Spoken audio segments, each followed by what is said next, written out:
We will carry out the largest mass deportation in the history of America. We heard Donald Trump say it time and again on the campaign trail. But what does an exercise like this mean? Now that the Republicans are in control of the White House, the House, as well as the Senate, Trump can plan to execute the deportation plan. We say plan because he will still need the funds to fulfill it. We got a glimpse into what he means in a post on Truth Social. One user talked about reports of how Trump is planning a national emergency. We will then use the military to execute his mass deportation program. Now, Trump responded on it by saying true, followed by 3 exclamation marks.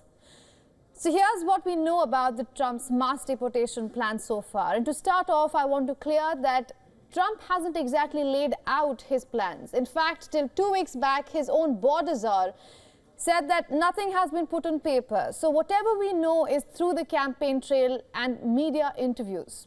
Immigration was a top issue in this election, and building on that issue, Trump has promised a zero-tolerance approach for the border. He has vowed to launch the largest deportation in American history, as we told you. He has also confirmed that he will be using the military, mobilize the National Guard to assist immigration and customs enforcement.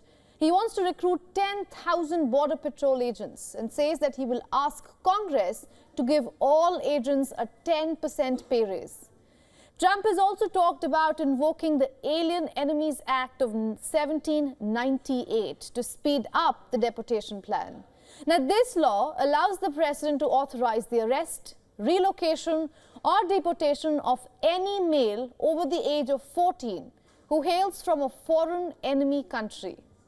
Critics say that the law is outdated and doesn't really follow the due process. Now, this plan will be heavy on the federal government, financially as well as logistically. And to top it all off, Trump has said that there is no price tag on mass deportation plan, suggesting that there is no cut budget for it. How much ever it is needed will be spent. The reality will hit the government and the new government on day one of what they can do or what they cannot. They may have plans. I don't believe that they will be easy for them to implement anything. And even if it does, they do it. You see, Trump's comments are in line with Trump's border czar, Tom Homan, a man who has been chosen to oversee the deportation plan. In a CBS interview from October, Homan talked about his vision of the plan, where he said, and I'm quoting, "If I'm in charge of illegal immigration, my priorities are public security threats and national security threats first."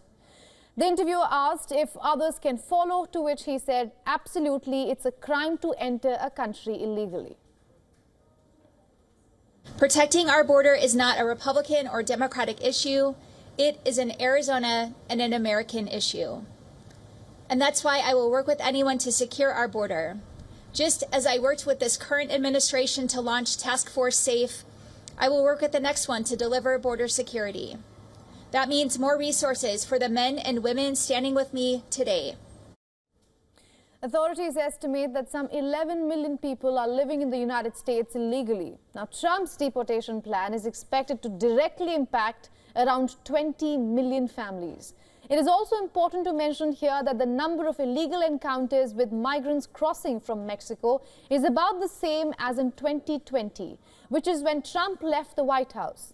But illegal encounters did peak during Joe Biden's term. That was in December 2023, last year.